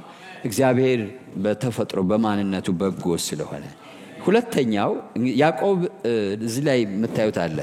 ሌላው በመከራ ጊዜ እርግጠኝነት ነው። በህይወታችን ችግርና መከራ በሚመጣበት ጊዜ የእግዚአብሔር ዓላማ በተፈጥሮ መልካም ነው የሚለውን እውነት አጥብቀን ከያዝን በመከራ ጊዜ ጽናት ይኖረናል። ሉዓላዊነቱ የሚያጸናን መልህቃችን ይሆናል። እሱ በዚህ ውስጥ በጎ ፈቃድ አለ ካለን ያዕቆብ ምዕራፍ 1 ቁጥር 2 እና 3 ወንድሞቼ ሆይ የእምነታችሁ መፈተን ትዕግስትን እንዲያደርግላችሁ አውቃችሁ ልዩ ልዩ ፈተና ሲደርስባችሁ እንደ ሙሉ ደስታ ቁጠሩት። ትዕግስትም ምንም የሚጎላችሁ ሳይኖር ፍጹማን እና ሙሉአን ትሆኑ ዘንድ ስራውን ይፈጽም ይላል። ይሄን ማድረግ የምንችለው እግዚአብሔርን ስንረዳው ነው። ክብር ለጌታ ይሁን። ሁለተኛው አምልኮ ነው። የመጀመሪያው እርግጠኝነት ነው በመከራ ውስጥም ሆነን። ሁለተኛው አምልኮ ነው። የእግዚአብሔርን ቸርነት ማወቃችን ዓላማው ማለትም እግዚአብሔር ነገሮችን ሁሉ ያቀደው ያደረገው ከበጎ ፈቃዱ ወይም ከሱ ጉድ ፕሌዠር መሆኑን መረዳታችን ምን ያመጣል? እንድናመልከው ያደርገናል። አምልኳችን መልካም እንዲሆን ያደርገዋል። ዓላማው ለክብሩና ለመጨረሻ ጥቅማችን እንደሆነ መረዳታችን በውስጣችን ምስጋናንና መገዛትን ያነሳሳል። ዓላማው ፋይናሊ ለሱ ክብር ለኛ ደግሞ ጥቅም እንደሆነ ሲገባን መገዛት ለእግዚአብሔር እናመጣለን። ዮሐንስ ራእይ ምዕራፍ 4 ይሄ መጨረሻዬ ነው። ምዕራፍ 4 ቁጥር 10 እና 11 24ቱ ሽማግሌዎች በዙፋን ላይ በተቀመጠው ፊት ወድቀው ሃሌሉያ እንደዚህ ይሆንልናል። ስንረዳ በእግዚአብሔር ፊት መውደቅ እንጀምራለን። ወርሺፕ እናደርገዋለን። እግዚአብሔርን በሁኔታዎች ሁሉ ወርሺፕ እናደርገዋለን። ኢዮብ እንደዛ አይደለ ያለ? ኢዮብ እኮ ያ ሁሉ ከመጣበት በኋላ መጨረሻ ላይ ኢዮብ ሰገደ ይላል። ልቤን እንዴት እንደሚነካው እስኪ በሉ። ኢዮብ ሰገደ በሉ እስኪ። I submit to your will ማለት እኮ ነው። አንተ በጎ ነህ፣ መልካም ነህ፣ ባይገባኝም እንኳን ነገር ግን መልካም እንደሆነ ከመልካምነትህ የተነሳ እርግጠኛ ነኝ። ስለዚህ in this situation በዚህ ሁኔታ ውስጥም ሆኜ ላንተ ምን እላለሁ? እሰግዳለሁ። I worship you አመልክሃለሁ። ለአምላክነት ዕውቅና እሰጣለሁ፣ ለጌትነት ዕውቅና እሰጣለሁ እንጂ የት ነው ያለኸው አልልም ማለት ነው። ክብር ለጌታ ይሁን። ስለዚህ ወርሺፕ ያመጣል፣ ለአምልኮ ያነሳሳናል፣ ለአምልኮ ያነሳሳናል። ራእይ መጽሐፍን ብታነቡ ፍርዱ እንኳን ሲመጣ በፍርዱ ውስጥ እግዚአብሔር ጉድ ኢንቴንሽን እንዳለው ስለሚያውቁ አንተ ጻድቅ ነህ፣ እውነትና ቅንነት የተሞላበትን ፍርድ አድርገሃል ብለው ሲያመሰግኑት ታያላችሁ። ሰው እያለቀ እንዴት ሰው እግዚአብሔርን ያመሰግናል? ምክንያቱም በዛ ውስጥ እግዚአብሔር ያዘው ኢንድ መልካም ነው። እግዚአብሔር ከበጎ ፈቃዱ የመነጨ እንጂ ፍርድም ሲፈርድ ለክፋት አይደለም የሚል እርግጠኝነት ስላለባቸው በሚያደርገው ሁሉ እግዚአብሔርን ያመሰግኑታል። ሁሉም ለእግዚአብሔር ምስጋና እንዲያመጡ። እኛ አንዳንድ ጊዜ ባዝድነስ ያጠቃናል። ኢቭን እኛ እርስ በርሳችን ማለት እግዚአብሔር ራይቸስሊ ጀጅ አድርጎ ፍርድንስ በምድር ላይ ሲያመጣ ልክ ነው፣ ጌታዊ ማራቸው ማለት ያስፈልጋል። ከማራቸው በኋላ ግን ማለት ያለብን you are righteous ማለት አለብን። አንተ መልካም አምላክ ነህ። እኛ መልካም ሆነን እርሱን የምንኮንን ሰዎች ልንሆን የበቃን አይደለንም። በፍርዱ ሁሉ እግዚአብሔር ትክክል ነው፣ በመንገዱ ሁሉ እግዚአብሔር ጻድቅ ነው። ስለዚህ ወርሺፕ እናደርገዋለን። ክብር ለጌታ ይሁን። እስኪ እናመልከዋለን በሉ እስኪ። ፍጹምነትን እስካሁን ይዘሃልን አለችው። ያ ፍጹምነቱ እግዚአብሔርን ማመስገኑ ነው፣ እግዚአብሔርን ማምለኩ ነው።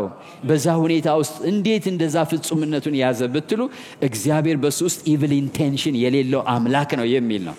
ክብር ለጌታ ይሁን። አሜን በሉ እስኪ ከኔ ጋር። እግዚአብሔር ፈጽሞ ሆኖ በሱ ውስጥ ክፋት የለበትም በሉ እስኪ። ክብር ለጌታ ይሁን። ይሄን ማወቃችን ሁልጊዜ እንድናመልከው ያነሳሳናል፣ እንድንሰግድለት ያነሳሳናል፣ እንድናመሰግነው ያነሳሳናል።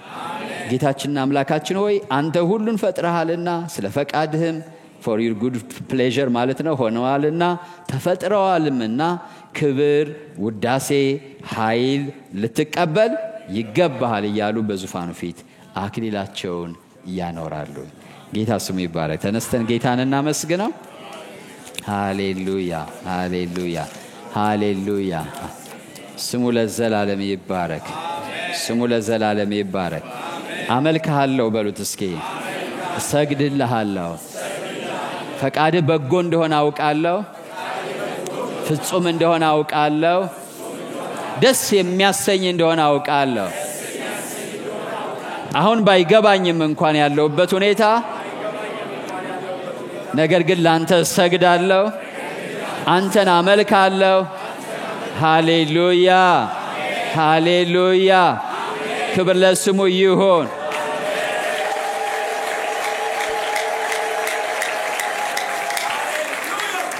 ሃሌሉያ። እግዚአብሔር በኋላ ሁሉን ያጠፋል። መቼም ብዙ ሰዓት ይጨርስብኛል የእግዚአብሔርን ፍርድ፣ የእግዚአብሔር ለዚህ ዓለም ያዘውን መጨረሻ ለማውራት። እግዚአብሔር ሁሉን ነገር የፈጠረው ልክ ባሆኑ መነጽር እዩት፣ ራሱን ማዕከላዊ አድርጎ ነው ማለት። በኋላም ፍርድ የሚመጣው ከሱ ያልታረቀውን ነገር ሁሉ ነው የሚያስወግደው። ከሱ በጎነት፣ ማንነት የማይታረቅ ነገር ነው በፍርድ የሚወገደው። ተግባባን እያልኩ ያለው በፍርድ መጨረሻ ላይ የሚያጠራው እግዚአብሔር የሚያስወግደው ከርሱ ማንነት ጋር ያልታረቀን ነገር ነው። ከሱ ማንነት ጋር ያልታረቀን ነገር ነው። ሁሉ ነገር ከመጀመሪያው እግዚአብሔር ሲያደርግ ከርሱ በመነጨ ነገር ነው ያደረገው። አሁን የድሮ ነገስታት ቲያትር ያደርጋሉ፣ ሰውን ከእንስሳ ጋር እያታገሉ ህዝብም ተሰብስቦ። ባለፈው የኤፌሶን ትምህርት ለማዘጋጀት ስናስብ ወደ ኤፌሶን ከተማ ሄደን ነበርና 25000 ሰው የሚይዝ በዛን ዘመን ማለት ነው ቲያትር አለ፣ አምፊ ቲያትር አለ። 25,000 ሰው የሚያስቀምጥ እንዴት እንደሰሩት ይገርማል። እስካሁን ድረስ አለ። እና ምንድነው ነገስታቶች ይመጡና ባሪያዎች ወይም የተፈረደባቸው ሰዎች አንዳንዴ እርስ በርሳቸው ሌላ ጊዜ ደግሞ ከአውሬ ጋር ያታግሏቸዋል። ህዝቡ ሁሉ ተሰብስቦ ይደሰታል። በቃ ይደሰታል። ንጉሱም ይደሰታል፣ ህዝቡም ይደሰታል። መደሰቻ ናቸው። from their evil ከክፉ ማንነታቸው የመነጨ ምንድነው? ደስታ ነው። ከምን ማንነታቸው የመነጨ ነው? ስለዚህ ለአውሬውም ሆነ ለሚታገለው ሰው መልካም ነው ይሄ ነገር አይደለም። ምክንያቱም ኢንቴንሽኑ የመጣው ከምንድነው? ከክፉ ማንነት ነው። ከእግዚአብሔር በበጎ ፈቃዱ ማለት እሱ ነው። የዚህ ተቃራኒ ነው። እኛ ስንሰቃይ እሱ ቁጭ ብሎ ኢንጆይ የሚያደርግበት እቅድ የለውም። እግዚአብሔር የሚደሰትበት እቅድ የለውም። እግዚአብሔር እንደሱ አይነት አምላክ አይደለም። እንደ በዛ የሚደሰት የእግዚአብሔር ደስታ ምንድነው? በጎ በሉ እስኪ። ለራሱ በጎ ነው፣ ለዛኛው ምንድነው? በጎ ነው። አሁን ያመጣውላችሁ ሰዎች ግን ደስታ አላቸው እኮ ይደሰታሉ። የሚደሰቱት ግን እንስሳውና ሰውየው የሚታገሉት እየተደሰቱበት ነው አይደለም፣ እየተሰቃዩበት ነው። እነዛ እየተሰቃዩበት እነዚህ ይደሰቱበታል። ለምን? ያ ፕላን ያ ፐርፐዝ የመጣው እና እነሱም ደስታቸው ከክፉ ልብ የመነጨ ነው። ከደንዳና ልባቸው የመነጨ ነው። ኮራፕትድ ከሆነ ልባቸው የመነጨ ነው። ደስታቸው በዛ ኮራፕሽን ነው። እግዚአብሔር ግን እንደዚህ አይነት አምላክ አይደለም። በበጎ ፈቃዱ ማለት ይሄ ነው። ክብር ለጌታ ይሁን። እየሰማችሁ ነው ወይ? በበጎ ፈቃዱ ማለት ይሄ ነው። እግዚአብሔር የከበረ ዙፋን ላይ ቁጭ ብሎ በድሃው ድህነት፣ በበሽተኛው በሽታ፣ በኃጢአተኛው ስቃይ የሚስቅ አይደለም። በዛ የሚደሰት ኔቸር የለውም። እየሰማችሁ ነው ወይ? በዛ የሚደሰት ማንነት የለውም። እግዚአብሔር እንደዛ አይነት ማንነት የለውም። ስለዚህ ሲያቅድ እቅዶችን ያቀደው፣ ሲያልም ዓላማውን ያለመው ከበጎ ፈቃዱ ነው። ያ እኔንና እናንተን ያካትታል። እኔና እናንተ የበጎ ፈቃዱ ውጤቶች ነን። እስኪ በሉ እኔ በሉ እስኪ የበጎ ፈቃዱ ውጤት ነኝ በሉ እስኪ። በርሱ ደስ የሚለኝ የምወደው ልጄ እርሱ ነው አይደል ያለ። ስለዚህ የሱ ፍላጎት ልክ እንደሱ ማለት ነው። በሱ የምወደው ለሱ ደስ የሚለኝ እንዳለ እንደሱ አይነት ልጆች እንዲኖሩት ፈለገ ነው የሚለው መጽሐፍ ቅዱስ። ምን የሚሰኝባቸው? ደስ የሚሰኝባቸው እና የሚወዳቸው። ከዛ ነው የመነጨው። ሃሌሉያ። አሁን ወደ ጸሎት እንሄዳለን። ለዚህ እግዚአብሔር በጎ ፈቃድ እግዚአብሔር ዛሬ ኃይልን ያስታጥቀን በጌታ በኢየሱስ ስም። ሃሌሉያ። ጠይቁት እስኪ ጌታ ሆይ በሉት። ይሄን በጎ ፈቃድን እንዳውቅ፣ በዚህ በጎ ፈቃድህ እንድመላለስ ዛሬ አዲስን ኃይል አስታጥቀኝ። አዲስን ኃይል አስታጥቀኝ። መንፈስ ቅዱስ ወደ ሕይወቴና በሉት። ሃሌሉያ ሃሌሉያ። እስኪ ለጌታ ክብር እንስጥ፣ እናመስግን ስለ በጎነቱ። ሃሌሉያ። ስሙ ይባረክ፣ ስሙ ይባረክ፣ ስሙ ይባረክ፣ ስሙ ይባረክ። ሃሌሉያ ሃሌሉያ ሃሌሉያ። ክብር ለጌታ ይሁን። ብራዘር ደስ ብሎሃል?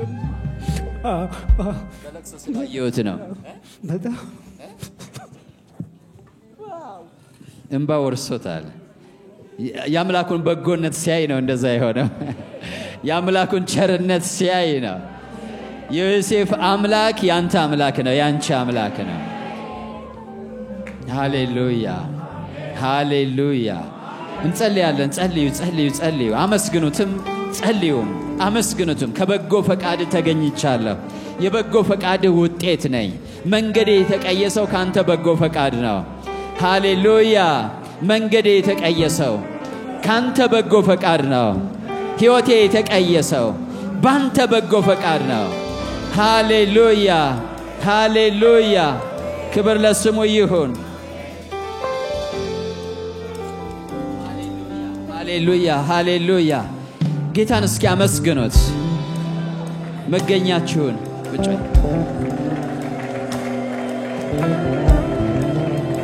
ሃሌሉያ ሃሌሉያ ሃሌሉያ ስሙ ይባረክ ፓስተሮች አሉ ለሁላችሁን ጸልያለን ክብር ለጌታ ይሁን መንፈሳችሁን አዘጋጁ ልባችሁን አዘጋጁ ሃሌሉያ ሃሌሉያ ሃሌሉያ ከዘላለም ዘመናት በፊት በርሱ በጎ ፈቃድ የወሰነን የመረጠን ከዛም የፈጠረን አሁን ደግሞ በልጁ ያዳነን ስሙ ለዘላለም ይባረክ ተደሰቱ አሜን አሜን አሜን ጸልዩ በመንፈስ ቅዱስ ጸልዩ ለዚህ ድንቅ ዓላማ የፈጠራችሁን እያመሰገናችሁ ሰይጣን ውሸታም ነው አጋንንት ውሸታም ነው እግዚአብሔር ለክብሩ ፈጥሯችኋል ለስሙ ፈጥሯችኋል ሃሌሉያ ሃሌሉያ ጨለማው ይገፈፍ ከሕይወታችሁ የመንፈስ ቅዱስ ደስታ ልባችሁን ይሙላው በጌታ በኢየሱስ ስም ጸልዩ በመንፈስ ቅዱስ ጸልዩ የዘላለም ሐሳብ ውጤት ይሆናችሁ የጊዜው ነገር አያሰጋኝም ጌታ ሆይ በሉት ሁኔታዎች አያሰጉኝም ከሁኔታዎች በፊት አቀደኸኛል ከሁኔታዎች በፊት መስመር ዘርግተህልኛል አመሰግንሃለሁ ሁኔታ አይወስነኝም ያለውበት ሁኔታ አይወስነኝም እኔ የዘላለም ሐሳብህ ውጤት ነኝ የቅድህ ውጤት ነኝ የበጎ ፈቃድህ ውጤት ነኝ ሃሌሉያ ሃሌሉያ ሃሌሉያ አመስግኑት ከዚህ ፍቅር ማን ይለያቸዋል ከዚህ በጎነት ማን ይለያቸዋል ከዚህ ቸርነት ማን ያወጣቸዋል ሃሌሉያ ሃሌሉያ ሃሌሉያ ሃሌሉያ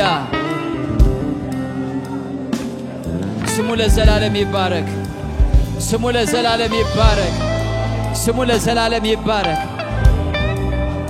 ተደላደሉ በጌታ በጎነት ተደላደሉ ከዚህ በኋላ መናወጥ አይሆንም ይሄ ከገባን መናወጥ አይሆንም ስጋት በኖ ይጠፋል የምን ስጋት ፋዘር ስም ብሩክ ይሁን ሃሌሉያ ሃሌሉያ ሃሌሉያ ሃሌሉያ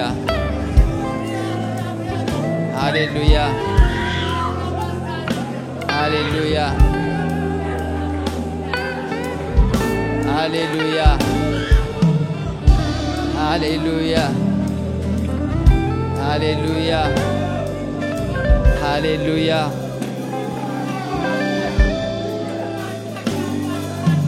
ሃሌሉያ ሃሌሉያ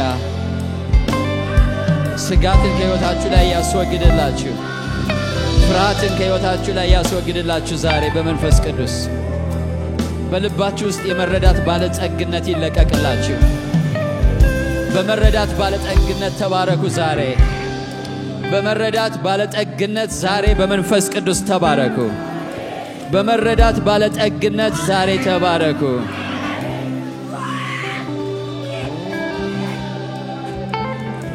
በጌታ በኢየሱስ ስም ሃሌሉያ ሃሌሉያ ሃሌሉያ ሲኤምቲቪን እያያችሁ ያላችሁ የእግዚአብሔር በጎ ፈቃድ ለእናንተ ነው ለሁላችን ነው በኢየሱስ ስም ይሄን በማወቅ ባለጠግነት የተባረካችሁ ነው እግዚአብሔርን በማወቅ ባለጠግነት የተባረካችሁ ሆኖ እግዚአብሔርን በማወቅ መንፈስ የተባረካችሁ ሆኖ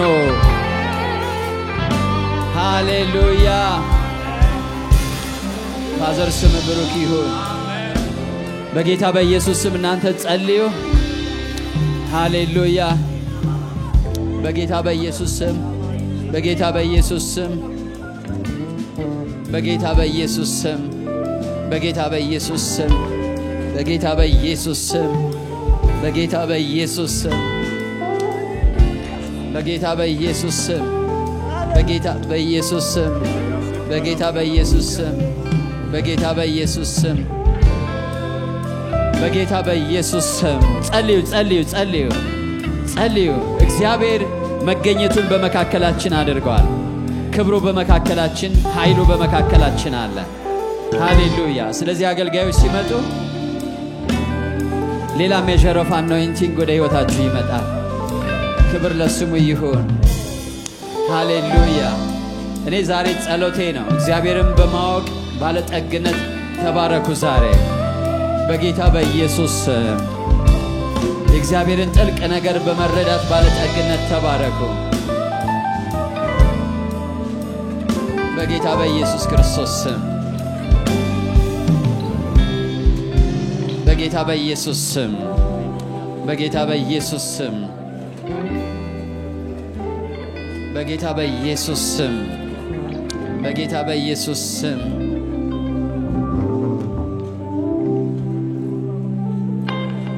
ሃሌሉያ ሃሌሉያ። እንደ ኮንታክት ፖይንት እንዲያገለግለን በዘይት እንጸልያለን። ሃሌሉያ። በጌታ በኢየሱስ ስም ግንባራችሁ ላይ እናደርጋለን። ልብሳችሁን ላለማበላሸት እናንተ በእምነት ተቀበሉ። ከጌታ መንፈስ ጋር ተገናኙ። ይሄ ሲምቦል ነው፣ ግን መንፈስ ቅዱስ ግን እሱ ራሱ እውነተኛውን ቅባት በላያችሁ ላይ ያፈሳል። ኮንታክት ብቻ ነው የሚያስፈልጋችሁ። የሆነ ኮንታክት ትንሽዬ ንክኪ። ምክንያቱም ቅባት በንክኪ ነው የሚያልፈው።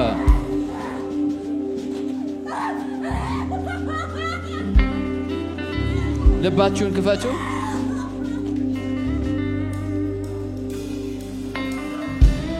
ሃሌሉያ።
ጌታ ኢየሱስን የግል አዳኛችሁ አድርጋችሁ ያልተቀበላችሁ ቀጥሎ ያለውን ጸሎት ከኔ ጋር በመጸለይ ወደ ሕይወታችሁ እንዲገባ አሮጌው ታሪካችሁ እንዲያቆም አዲስ ጅማሬ በሕይወታችሁ እንዲጀምር ማድረግ ትችላላችሁ።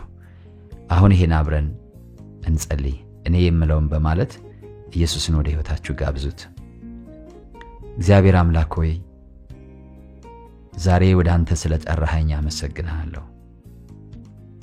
እግዚአብሔር ሆይ እኔ ኃጢአተኛ ነኝ። ኃጢአቴን ይቅር በለኝ፣ መተላለፌን ደምስስልኝ። ክቡር በሆነው በልጅ በኢየሱስ ክርስቶስ ደም ከኃጢአቴ ሁሉ አንጻኝ። እግዚአብሔር ሆይ ዓለምን፣ ሰይጣንን፣ ሥራውን ክጃለሁ። ጌታ ኢየሱስ ክርስቶስን የሕይወቴ አዳኝና ጌታ አድርጌ ተቀብያለሁ። ኢየሱስ ክርስቶስ ከሙታን እንደተነሳ በልቤ አምናለሁ። ጌታም እንደሆነ በአፌ መሰክራለሁ። እግዚአብሔር ሆይ ስለተቀበልከኝ አመሰግንሃለሁ። አሁን ልጅህ ነኝ። ይህን ዕድል ስለሰጠኸኝ አመሰግንሃለሁ። አሜን፣ አሜን፣ አሜን።